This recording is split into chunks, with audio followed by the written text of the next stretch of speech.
एक वर्ष के पश्चात सूर्य का स्वराशि में प्रवेश होने वाला है।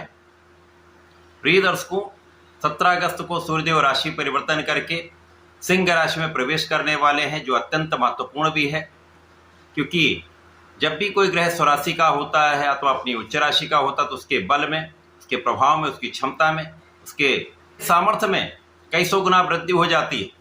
तब वो ग्रह अपना संपूर्ण प्रभाव पूर्ण रूप से प्रदान करने लगता है।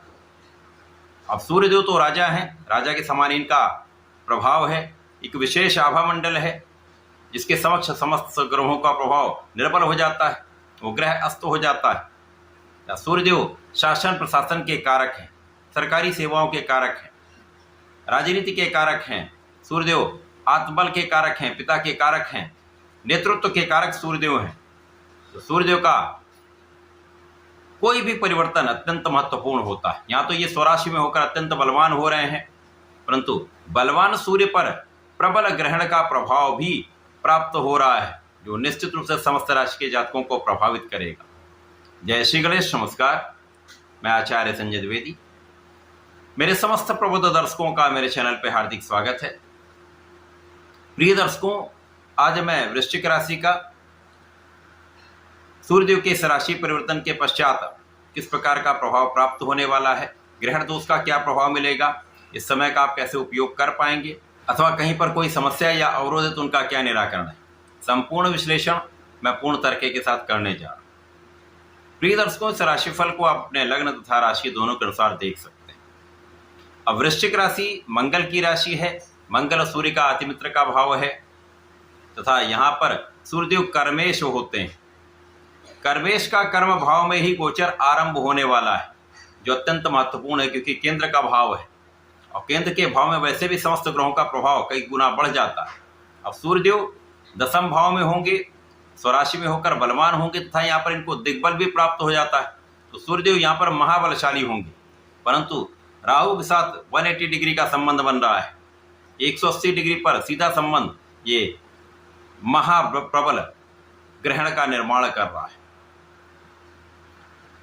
यदि हम स्थितियों को देखें तो पहले से जब यहाँ पर सूर्यदेव नहीं थे तो कार्यक्षेत्र पर राहु का अकेला प्रभाव था, और कार्यक्षेत्र में जब राहु अकेले प्रभाव डालते हैं तो इस कार्यक्षेत्र की अनियमितता प्रारंभ हो जाती है, विषमताएं आ जाती हैं, कष्ट आ जाते हैं, वहाँ पर भ्रम आ जाते हैं, अवरोध प्रारंभ हो जाते हैं। तो सूर्यदेव के आने के पश्चात इन स्थितियों पर आपका नियंत्रण होगा। यद्यपि सूर्य पर ग्रहण होगा, परंतु सूर्यदेव राजा है, बहुत समय तक इन पर ग्रहण का प्रभाव नहीं मिलता है। और सूर्य के आने के पश्चात बलवान स्थिति में होने पर राहु के दुष्प्रभाव पर सूर्य का भी नियंत्रण होगा, जिसके कारण समस्याएं कम होंगी। तो इस समय आपके नौकरी में आ रहे व्यवधान दूर होंगे, उच्चाधिकारियों के साथ अथवा शासन प्रशासन से जो आपकी समस्याएं चल रही थी उनका निराकरण कहीं ना कहीं आरंभ हो जाएगा। इसके साथ यदि कहीं पर कोई विवाद आपका चल रहा था तो इस समय आपकी स्थिति प्रबल हो जाएगी, जब आप अपने पक्ष को सही ढंग से रखकर लाभ ले पाएंगे। राहु का एक भ्रमजाल है, ये अपने भ्रमजाल में सबको फंसाते चले जाते हैं, जिसके कारण समस्याएं विकराल रूप धारण कर लेती हैं।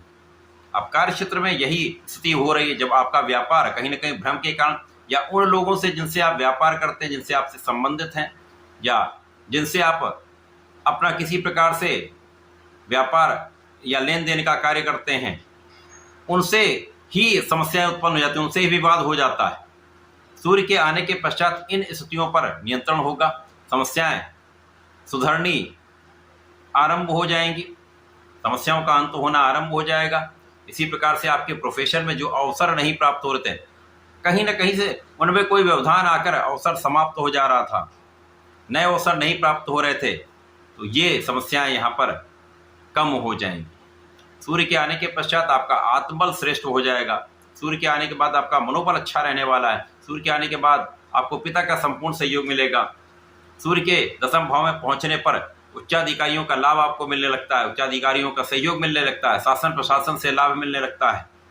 यदि आप सरकारी नौकरी में हैं तो यहाँ पर आपको सजग तो अवश्य रहना चाहिए, क्योंकि जरा सी लापरवाही कष्ट का कारण बन सकती।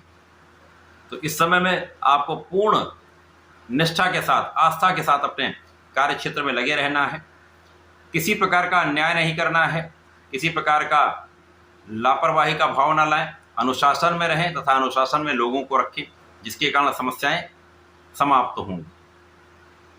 जब राहु और सूर्य का सीधा संबंध बन जाता है या किसी प्रकार से संबंध बन जाए तो वो व्यक्ति कूटनीतिज्ञ हो जाता है, राजनीति में एक अच्छा लाभ प्राप्त करता है।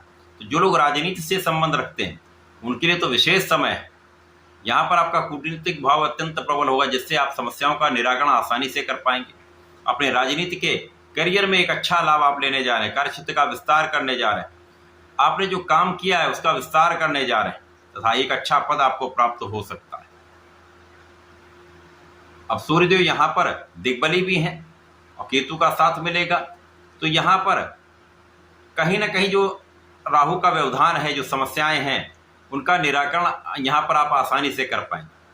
केवल यहाँ पर आपको भ्रम से बचना है, किसी दूसरे की बात में ना आकर अपने बुद्धि बल का प्रयोग करें, अपने आत्मबल का प्रयोग करें। यदि नहीं समझ में आता तो पिता का आशीर्वाद लें, पिता से सहयोग लें, गुरु का सहयोग ले सकते हैं, मार्गदर्शन ले सकते हैं। तो यहाँ पर यदि आप इन समस्याओं का निराकरण कर लेते हैं तो किसी प्रकार के भ्रम में नहीं पड़ते, दूसरे के बहकावे में नहीं आते, अपना काम स्वयं करते हैं, निष्ठा के साथ कार्य करते हैं, अनुशासन में रहते हैं, तो समस्याएं ना के बराबर हों।